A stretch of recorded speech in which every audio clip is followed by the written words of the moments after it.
Hey there, jabronis. So there's a little debate going on in my head, and I feel like this is maybe a good platform, this particular channel, this second channel of mine, to run some ideas out there. When I get kind of stuck in the debate between all the gnomes in my head, trying to figure out what to do, you guys can be my third gnome. Doesn't that make you feel good? Doesn't that make you feel special? You're a gnome in my head? Forget simulation theory. The world is just a gnome in Joe Scott's head.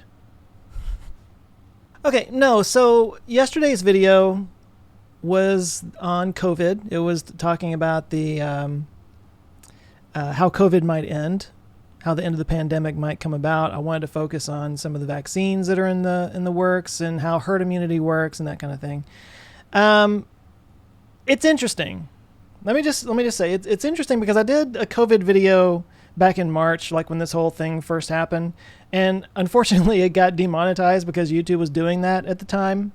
But it got like 1.5 million views. It did really, really well. So, I thought it might be good to sort of revisit a subject that did really well in the past. And plus, we're all kind of just like, when is this going to be over? So I wanted to kind of research that question a little bit. But what's interesting is the different reactions that I got from this video.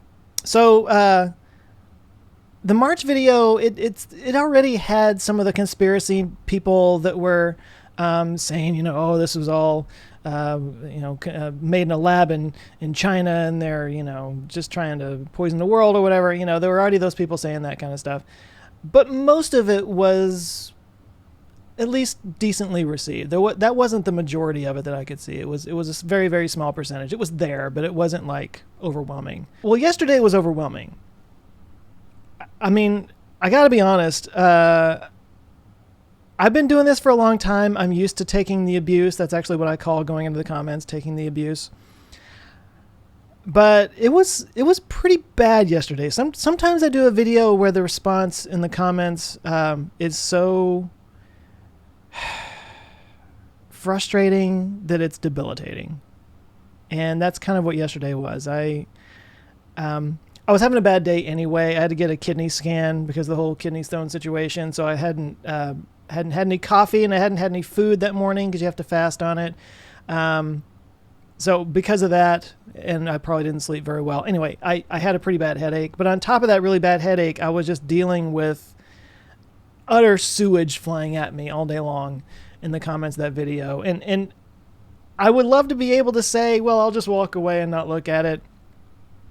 I can't do that. It's like that spot in your mouth that you just can't stop tonguing, even though it hurts. You just can't stop doing it. That's how I am with comments like that. I just kind of keep going back, and it doesn't make for a good day. What I'm saying is, I am actually a human being, and sometimes that starts to wear me down a little bit.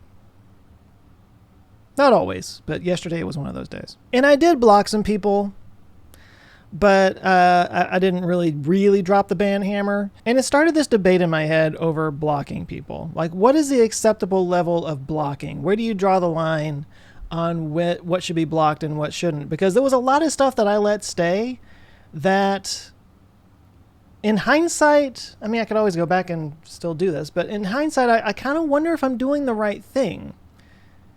So this is the debate that's going on in my head, and I'm making this debate public with you guys. I genuinely want to know what you guys think. I'm putting this out there, partially just to kind of let people know the kind of things that go on in the mind of a YouTuber or whatever, but also I really want to get some feedback. I really want to know what you guys think about the entire topic. All right, so let's just start with my general policy when it comes to blocking people.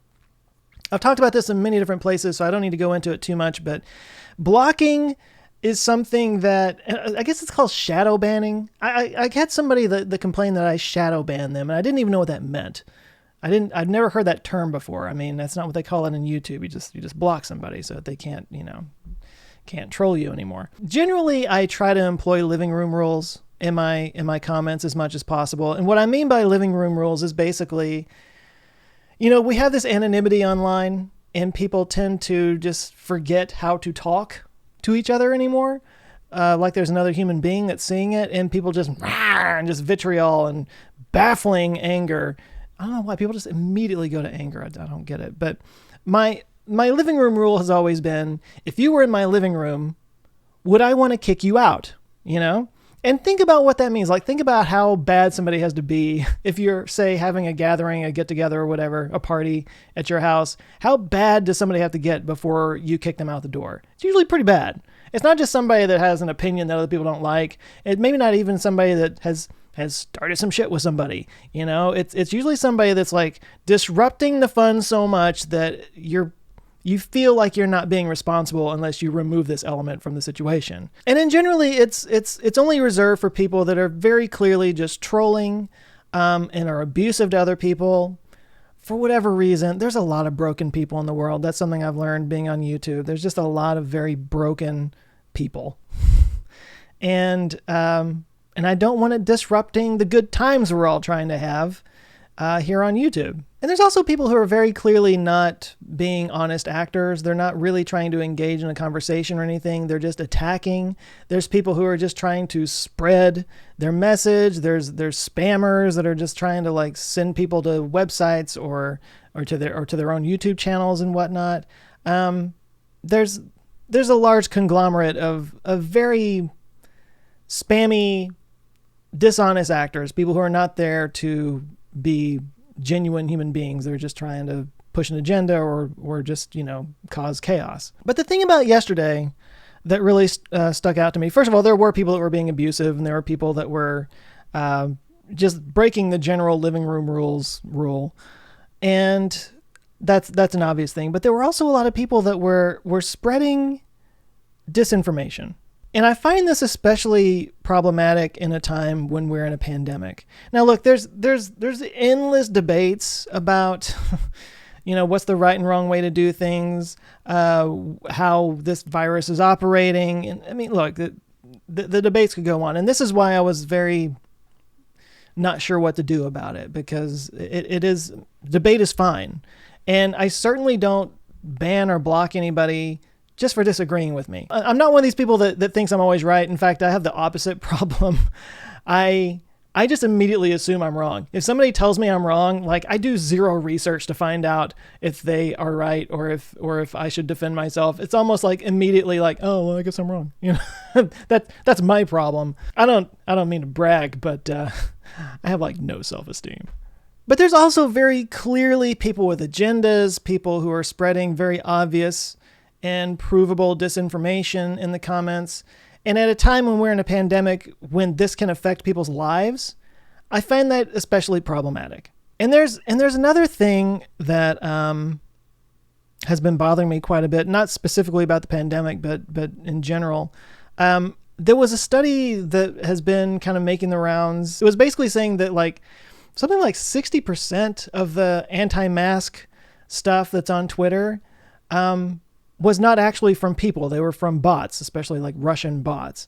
And the fact of the matter is, and this is not a controversial thing to say, there are elements outside of the United States, around the world, that for various reasons put false information out there through bots, through fake news sites. I hate that fake news has become this like political term now. There are actual fake news sites out there that keep duping people. And so now I'm looking in the comments and I'm seeing these very blatant misinformation comments and people saying things, and I'm not even sure they're real people. I mean, very much a lot of the comments that I'm looking at, I can tell they're clearly bots. It's clearly just like a copied and pasted kind of thing. And there are people that are also like spamming all these, especially they'll go to like the top, let's just say 10 comments that most people are looking at when they go and look into the comment section, and they just blast every single one of them with the same message. They're not even responding to the actual comment. They're just blasting stuff in there. I mean, these things are real, and they're having a very real effect on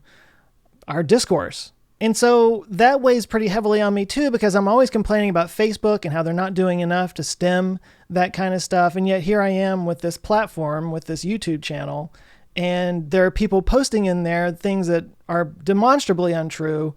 And I'm like 90% sure they're not legitimate people. They're troll farms and stuff like that. Am I doing a disservice? Am I abdicating my responsibility by not blocking these people?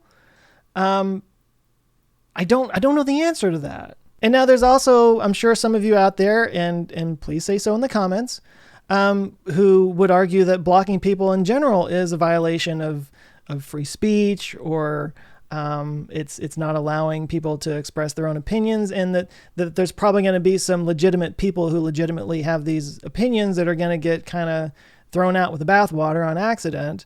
And that's a fair thing to say, and I don't want to do that either. I don't want to take somebody who maybe has fallen prey to some of these disinformation campaigns. And maybe, and some of you may be thinking this yourselves, but maybe by them posting that would give an opportunity for somebody else to straighten them out with the right information and might turn it around instead of just like locking them out completely. And then there's the whole other side of this, which is that video so far has gotten like 3,500 comments right now in 24 hours. So even if I wanted to go through and block all these people and clean it all up and defend my home, if you will, who has time to do that? Could I possibly go through all 3,500 of these? And then there's the mental toll that it would take on me. I don't want to put myself through that. There's a reason why I call it taking the abuse, And then I started thinking, well, could I hire somebody to do that? And then that gets into a whole other thing. How do you define the parameters? They would have to have very specific, instructions on how to do it. And I don't know where the lines are drawn. And then there's probably some of you out there saying, just don't read the comments. Just don't read it. Just don't read it. And I've argued for a very long time. There's other YouTubers that are in agreement with you if you think that way. I've always said that I think it's important to read the comments, at least go into it a little bit to get the feedback.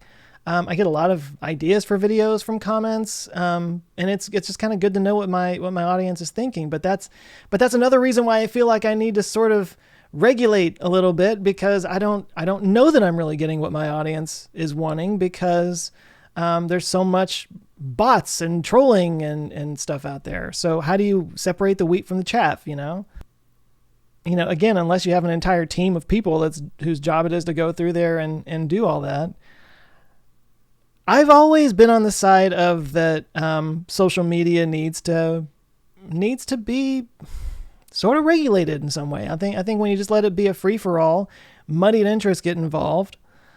Moneyed interest muddy the water, and it just devolves into just propaganda everywhere. And especially that propaganda is 100% against what you stand for. I mean, aren't you obligated to do something about it? I mean, I don't know. I don't know what the rules are. I'm still trying to figure all this out. Anyway, I don't know. I'm open to hear what you guys have to say. This channel is still small enough that I can go through and usually see most of the comments. So that none of this really applies to this channel. I'm just kind of talking about the main one, in terms of it being an issue that I'm not sure how to resolve. But I don't know. I'm just putting that out there. This is the debate that's going on in my head, and I don't know where I stand. So be honest with me. You're not going to offend me. Like I said, I don't really have an ego about this, but yeah. All right. So there you go. I'll leave that with you. I'll let you guys discuss down below, and I might pop in there and respond here and there. But yeah. Okay. I hope you guys are doing well, and let me know what you think. And yeah, I guess I'll catch you next time. Take care. Love you guys. See ya.